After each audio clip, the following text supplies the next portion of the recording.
नमस्कार दोस्तों, स्वागत है आप सभी का। तो आज हम लोग प्रॉफिट और लॉस के लास्ट लेक्चर में बात करेंगे, जिसमें कि किसी व्यक्ति को जब वस्तुओं को बेचने पर लाभ हो और उसी में हानि हो और उनका अंतर दिया गया हो, तो इस तरीके के प्रश्नों को हम कैसे सॉल्व करेंगे वो हम आज के वीडियो लेक्चर में देखेंगे। तो जैसा कि क्वेश्चन दिया गया है कि एक व्यक्ति ने 12% के लाभ पर एक टीवी सेट बेचा।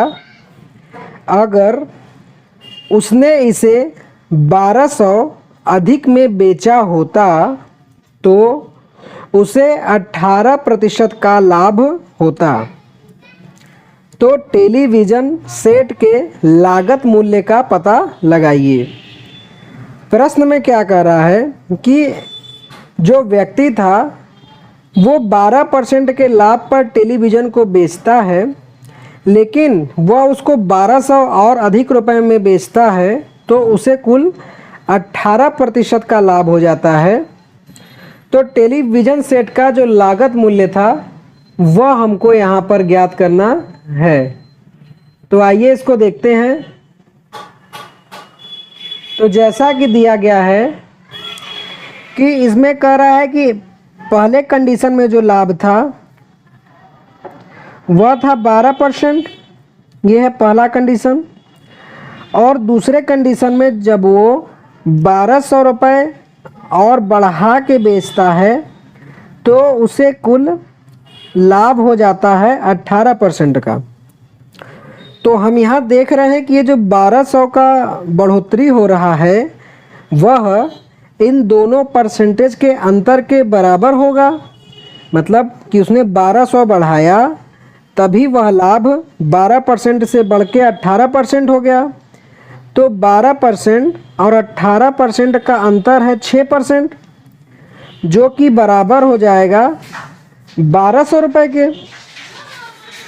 अब यहाँ हम 1% का मान निकालेंगे तो 6 एक कम 6 और इसको काटेंगे तो 200 हो जाएगा।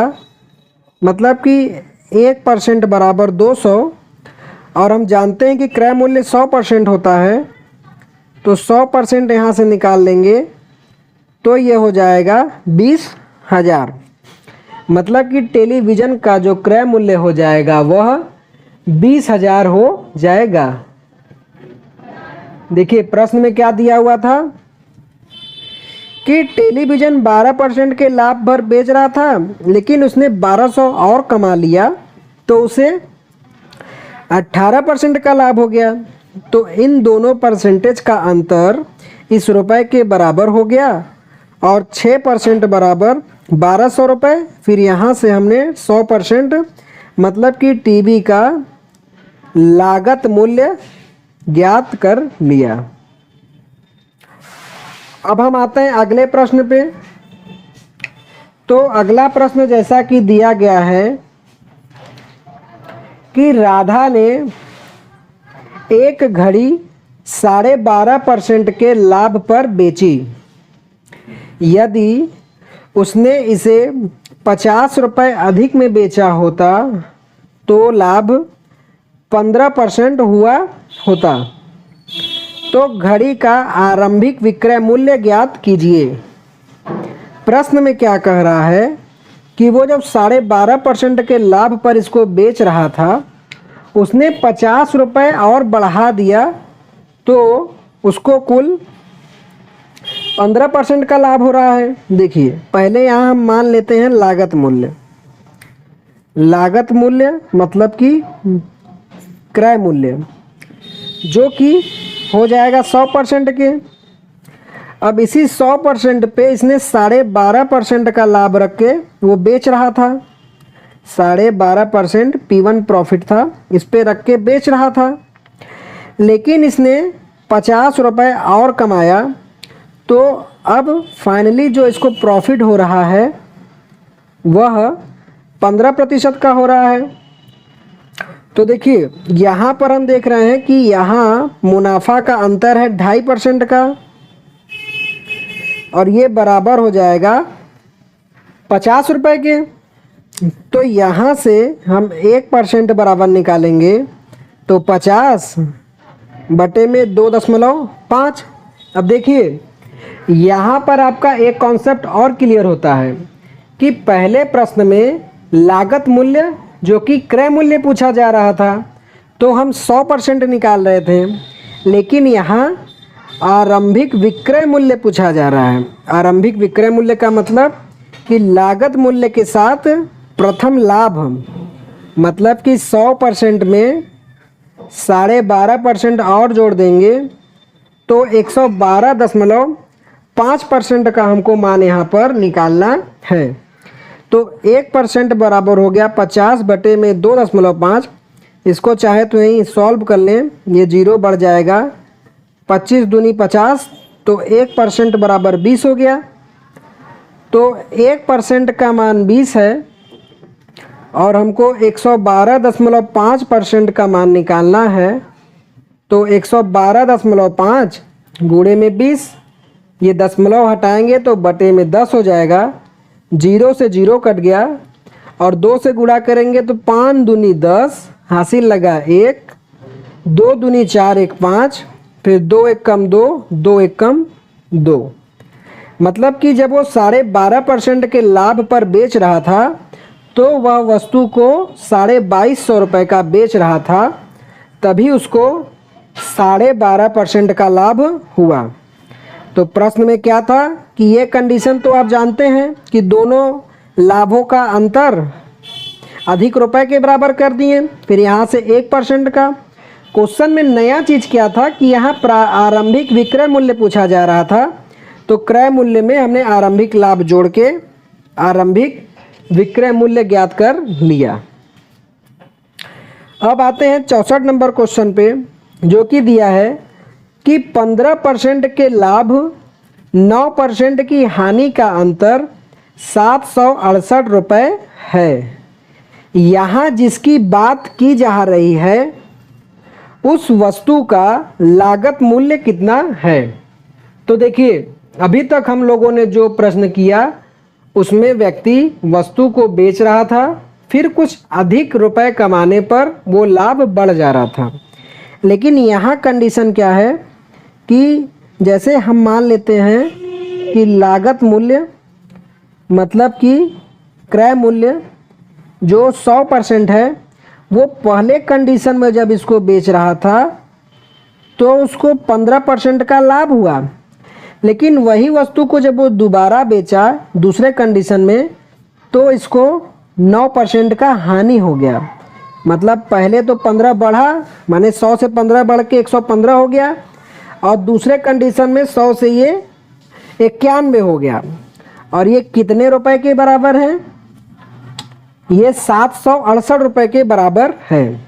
अब इन दोनों का हम अंतर निकालेंगे तो जो लोग नहीं समझ रहे हैं वो 15 में से डायरेक्ट 9 घटा देंगे। लेकिन यहाँ आप ये ध्यान रखिएगा कि उस कंडीशन में दोनों प्रॉफिट होते थे।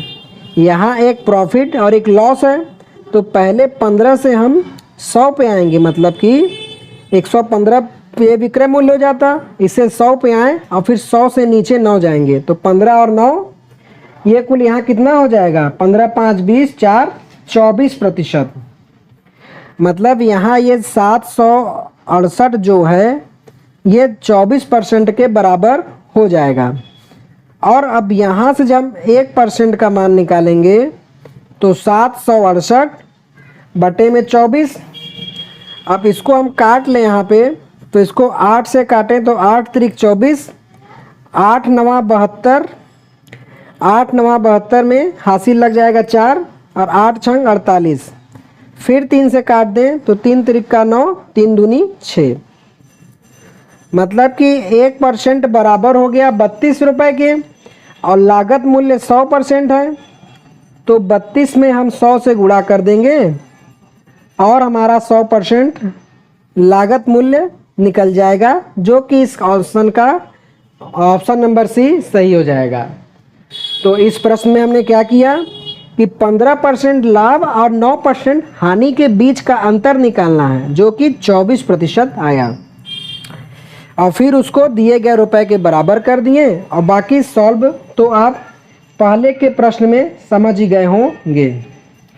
अब हम आते हैं अगले प्रश्न पे और आज के लेक्चर का लास्ट क्वेश्चन पे, जो कि अभी जो हमने किया उसी पर आधारित है कि एक वस्तु को 13.5% की हानि पर बेचा जाता है। यदि उस वस्तु को 1104 रुपये अधिक में बेचा जाता तो उसे 9.5% का लाभ होता। तो उस वस्तु का क्रय मूल्य ज्ञात कीजिए। तो यहाँ पर भी देखिए, हम मान लेते हैं कि माना क्रय मूल्य बराबर है 100%। तो जब पहले ये वस्तु को बेचता है तो 13.5% की हानि होती है, मतलब पहले लॉस होता है L1 कंडीशन। तो L1 कंडीशन में 13.5% का लॉस हुआ और जब इसने इसको दोबारा बेचा तो इसको 1104 रुपये का मुनाफा हुआ और अब इसको 9.5% का लाभ हो रहा है दूसरे कंडीशन में। मतलब पहले इसने हानि में बेचा, फिर उसने लॉस कवर किया और प्लस 9.5% का लाभ कमाया जब उसने 1104 रुपये अधिक रेट पर बेचा। तो यहाँ पर भी हम पहले अंतर निकालेंगे, ये हानि है और ये प्रॉफिट। तो इधर 13.5 और 9.5, तो 13.5 और 9.5 होगा 23.5% के बराबर 1104। तो यहाँ से 1% का मान निकालेंगे तो 1104 बटे में 23.5, दशमलव हटा देंगे तो ऊपर 10 आ जाएगा। और अब इसको हम अगर काटते हैं 23.5 नहीं 13 9 22 23 ही होगा, 23 होगा, 10 नहीं आएगा। तो 23 बटे 1104 है। तो 23 से हम 1104 को भाग दे लेते हैं। बड़ी संख्या है तो मैं अलग से करके दिखा देता हूँ।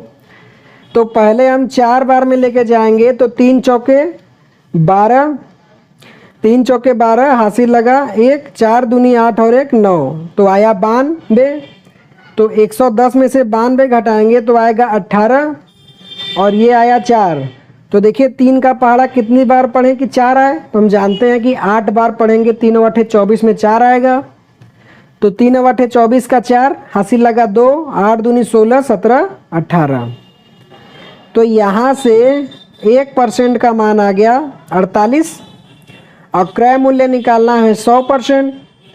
तो 48 में हम 100 से गुणा कर देंगे तो ये आ जाएगा 4800 रुपये।